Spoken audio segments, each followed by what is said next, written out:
বিসমিল্লাহির রহমানির রহিম। Welcome to my channel Mohona's worlds. আশা করছি বন্ধুগণ তোমরা সবাই ভালো আছো। আল্লাহর রহমতে কিন্তু আমিও খুবই ভালো আছি। গরম গরম ভাতের সাথে কিন্তু মাসকলাইয়ের ডাল দিয়ে খেতে বেশ মজা লাগে। আর এই মাসকলাইয়ের ডাল কিন্তু অনেকেই মাছ দিয়ে রান্না করে, তবে আমি মাছ দিয়ে রান্না করবো না। মাসকলাইয়ের ডাল শুধু এভাবেই আমি পেঁয়াজ মরিচ যেভাবে মসুরের ডাল রান্না করে সেভাবেই রান্না করে নিব। আর এই মাসকলাইয়ের ডালটা আমি বাজার থেকে কিনে নিয়ে এসে এরপর ভালোভাবে ভেজে নিয়ে তারপর কিন্তু গুঁড়ো করে নিয়েছি। আর গুঁড়ো করে নেওয়ার পর এরপর আজকে আমি এখন মাসকলাইয়ের ডালটা রান্না করে নিব। আর কতটুকু কিভাবে গুঁড়ো করা হয়েছে, একেবারে যে ব্লেন্ড করা হয়েছে তাও নয়, হালকা আস্তে আস্তে রাখা হয়েছে।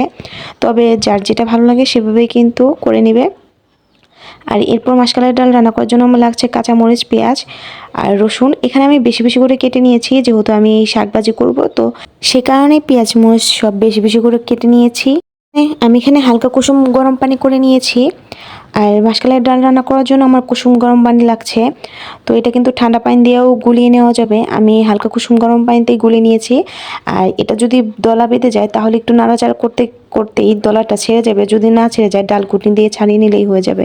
আমি মাসকলাই ডালে রসুন কুচি ইউজ করছি, আপনারা চাইলে রসুন কুচি বাদে রসুন পেস্টটা ইউজ করতে পারেন। আর নাড়তে নাড়তে আমার ডাল ভালোভাবে দলাগুলো ছেড়ে গিয়েছে। আর এরপর এখানে আমি পরিমাণ মতো পানি দিয়ে দিয়েছি। আর ডালটা আমি আমার পরিমাণ মতো নিয়েছি, আপনারা আপনাদের পরিমাণ মতো সব নিয়ে নেবেন। আর এরপর এখানে আমি দিয়ে দিচ্ছি অল্প পরিমাণ হলুদ। আর ডালের কালারটা যত কালচে কালার আসবে ততই কিন্তু দেখতে ভালো লাগবে। আর ডাল বেশি হলুদ হলে কিন্তু ভালো লাগে না। তো বন্ধুগণ, কালারটা কেমন হয়েছে সেটা তো আপনারা দেখতেই পাচ্ছেন। আর এভাবে করে আমি অল্প সময় একটু নাড়াচাড়া করে নিচ্ছিলাম।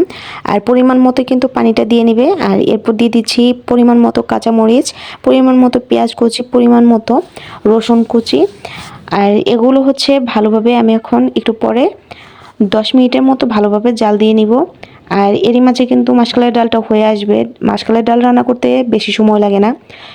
আর এরপর আমি এখানে দিয়ে দিচ্ছি 1.5 চা চামচ লবণ। আর মাসকলাইয়ের ডালে লবণটা পরিমাণ মতো থাকলেই কিন্তু ডালটা খেতে বেশ মজা লাগে। অনেকে আছে ডালটা আগেই বাগার দিয়ে নেয়, তো আমার ওইভাবে ভালো লাগে না, তো আমি ডালটা পরেই বাগার দিয়ে নিব। আমি যেভাবে রান্না করতেছি সেভাবে যদি আপনারা ট্রাই করেন অবশ্যই কিন্তু মাসকলাইয়ের ডালে অনেক ভালো একটি টেস্ট আনতে পারবেন। আর এরই মাঝে কিন্তু আমার 10 মিনিট 15 মিনিটের মতো ডালটা জাল করে নেওয়া হয়ে গিয়েছে। আর কালারটা কতটা চেঞ্জ হয়ে এসেছে সেটা আপনারা দেখতে পেয়েছেন।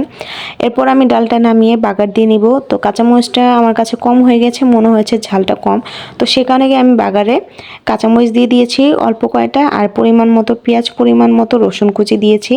আর এরপর এখানে আমি দিয়ে দিব 2টা তেজপাতা। আপনারা চাইলে এখানে পাঁচফোড়নও ইউজ করতে পারেন। পাঁচফোড়নের স্মেল যারা পছন্দ করেন না তাদের একদমই দেওয়ার প্রয়োজন নেই, হাতের কাছে থাকলে দিয়ে দিবেন। গরম গরম ভাতের সাথে মাসকলাইয়ের ডাল খেতে সত্যিই অসাধারণ অনেক মজা লাগে। আমি কিন্তু খুবই খুবই পছন্দ করি মাসকলাইয়ের ডাল। আর এ কারণে মাসকলাইয়ের ডালটা শীতের মধ্যে বেশি রান্না করা হয়। আর আমি যেভাবে রান্না করতেছি হুবহু এভাবে যদি আপনারা রান্না করেন অবশ্যই ডালটা খেতে অনেক বেশি মজা লাগবে।